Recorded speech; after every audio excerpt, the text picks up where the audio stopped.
Station, this is Houston. Are you ready for the event? Houston, this is Space Station. We are absolutely ready for the event. SpaceX, this is Mission Control Houston. Please call station for a voice check. Station, this is Benji Reed from SpaceX. How do you hear me? Hello, Benji. We hear you loud and clear. Welcome to the space station in virtually and physically. Thank you, Chris. It's an honor to join you guys today.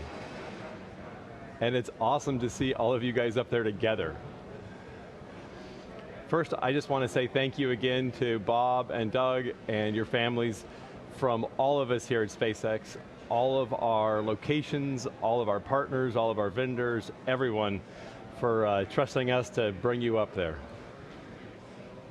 I hope your first day there has been great so far.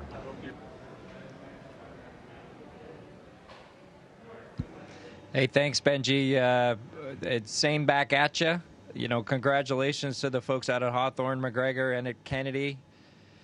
Just an incredible journey we've had the last couple days. A great day in space today, our first day of work on Space Station, but what a great ride on Dragon and Falcon 9 to get us here.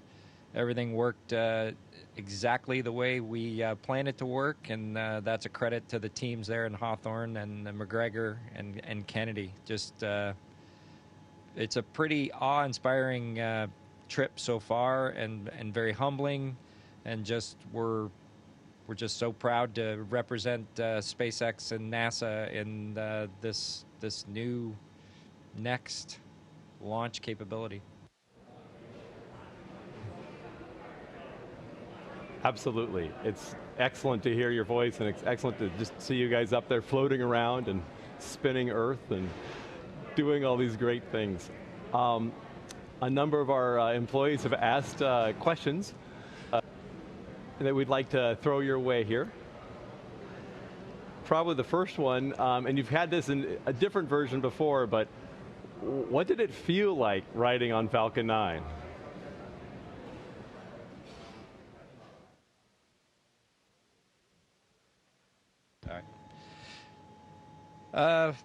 You know, we certainly have talked about it, but it never gets old talking about riding on Falcon 9.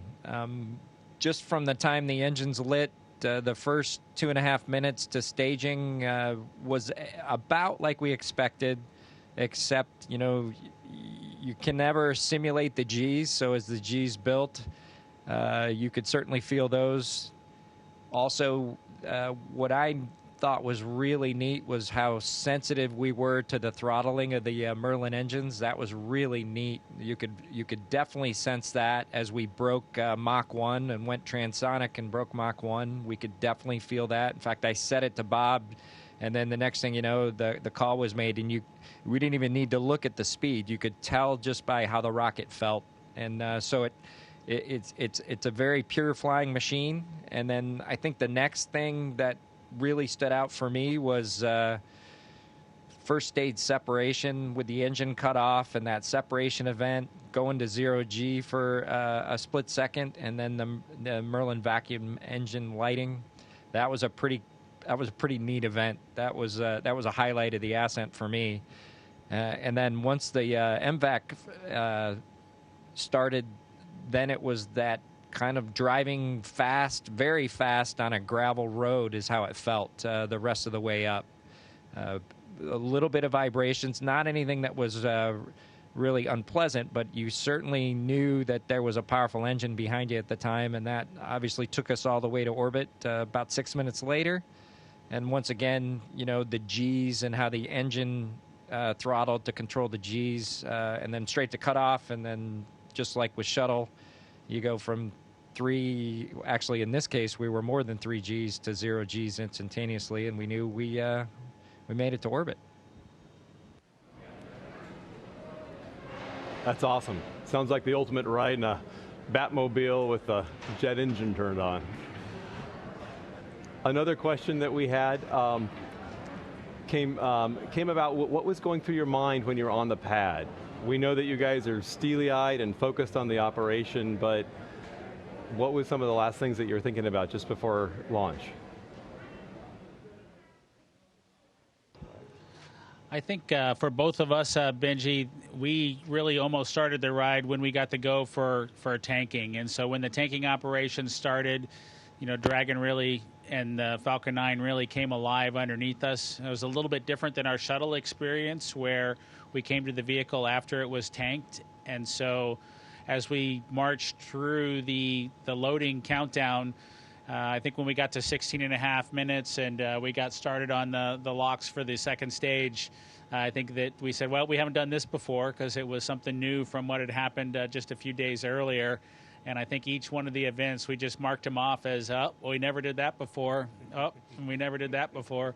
And it was pretty cool kind of marching our way all the way uphill. And so all the way to the point where we saw 189 or so on the perigee, I think, and knew that we had safely made it into the first portion of our orbit and we're headed towards space station. I think we were excited, but I've said this before, and I'll say it again about the training team, just doing an excellent job. And when we started this adventure, I described it as my goal to make it like Groundhog Day. So it was very familiar as we marched through the various events, and we knew where to look next for the thing that was going to tell us that we were proceeding normally through the count, through the launch, and on into orbit all the way to space station. And they succeeded wonderfully in producing that desired Groundhog Day familiarity as we went through the launch count. And of course, there's plenty of excitement when you ride a rocket, and we prefer the term as Demo 2, Dragon drivers versus Dragon riders. But when you go through that, there's certainly a ton of excitement to go along with all that as well. That's fantastic. It sounds great. And we appreciate how much time you spent with us doing all of that training to make it Groundhog Day too. A question for Chris. What was it like for you knowing your buddies were going to be coming back, these Dragon drivers were going to be showing up, and then opening the door for them?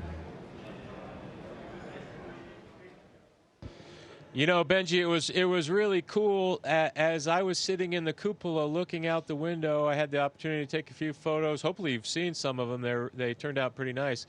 But I could see the docking mechanism, and with a big lens, I could really look at the intricacies of the hatch and the docking mechanism. I thought about all of you folks there who put that together, and those mechanisms that were just moments away from making the physical contact and making these two vehicles one. And it really represented, as silly as it sounds, those docking mechanisms represented to me the unity that now we have between SpaceX and NASA. That is really cool symbolism. It's true. You got that sense as we are moving into hard capture that you're becoming one vehicle. And you know, part of that unity that we see, you guys have a picture of the Earth, and you have a flag which also represents the friendly competition maybe, that brings us unity. Why don't you tell us about that there?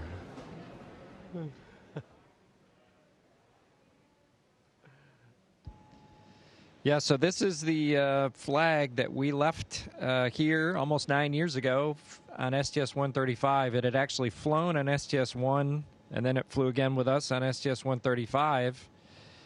And at some point after the end of the shuttle program, we decided we would have a little friendly competition to see who came up and got this flag. And congratulations, SpaceX, you got the flag.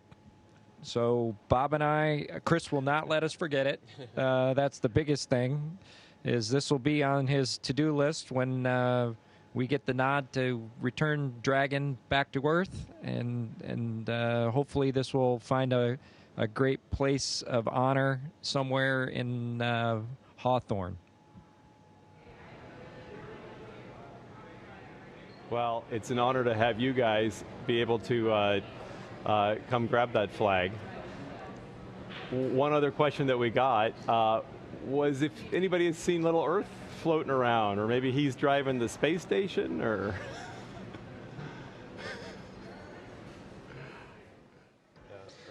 Yeah, that's a great question, Benji. I haven't had a chance with, Chris is going to go find him. We haven't been on station long enough to finish all the activities that we've had to do with outfitting Dragon for, being able to be our emergency lifeboat home. So we spent the day doing that, and we're really excited. This is going to be the event. No one else is getting a chance to see this, I guess. Yeah, here comes Earthy. And I think I might need to run down and get Tremor, the Apatosaurus, so that we can reunite these two together. So our intent is to bring Earthy home if we can fashion a spacesuit for him, so that he needs emergency response or she needs emergency response capability as well. That's outstanding. Very good. I want to give you guys a chance. I hear there's something else that you guys wanted to talk about or show us.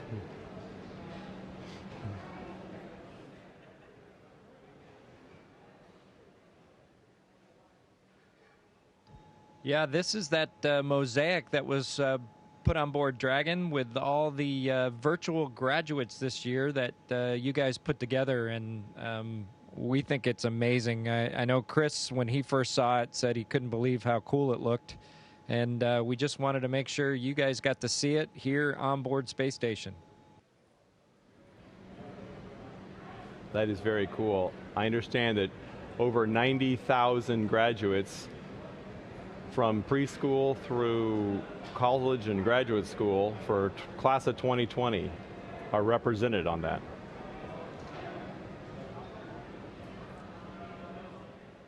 And there's Tremor.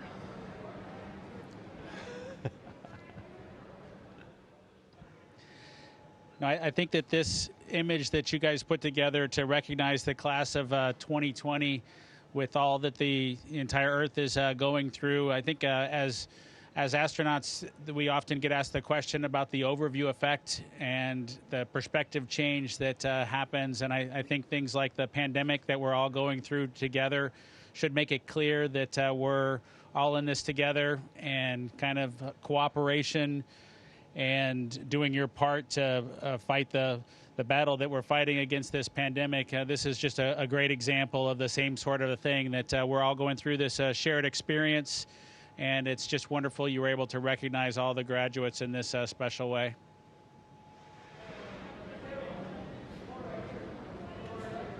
It's wonderful, guys. I just want to tell you again how awesome, and honestly gives me goosebumps just to know that I'm talking with you as you're on orbit above us right now. It's awe-inspiring for all of us. And so maybe one last question. What would you tell the future generation? We've got, a lot of us have kids, a lot of us are, have family and friends who are going to be the next generation of astronauts. What would you say to all of them? For me, I would say dreams do come true, and you should chase them. I think when we had our short meeting with Elon the other day in crew quarters, we talked about the audacity that it takes to pull off human space flight, and how much paranoia that it also takes to pull it off. And if you work really hard, you can accomplish great things, and this is just a true example of exactly that. Folks not giving up, whatever challenges are in front of them. It's been, folks talk about SpaceX as being a new company, a new kid on the block. When we talked to Hans the other day, he shared with us his 18-year story. So it's almost unfair to call yourself a new kid on the block anymore once you've made it to low Earth orbit with humans and have 18 years invested. So just hats off, and congratulations to you guys for accomplishing it. And you accomplished something great because you dared to dream it.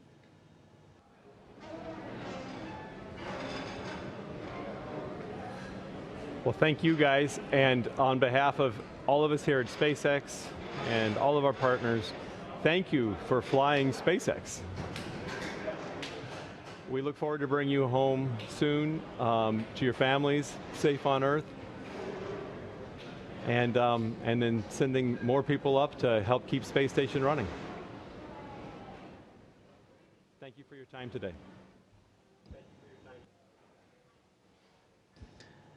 Thank you, Benji. Thank you, Hawthorne. Thank you, McGregor. Thank you, Kennedy.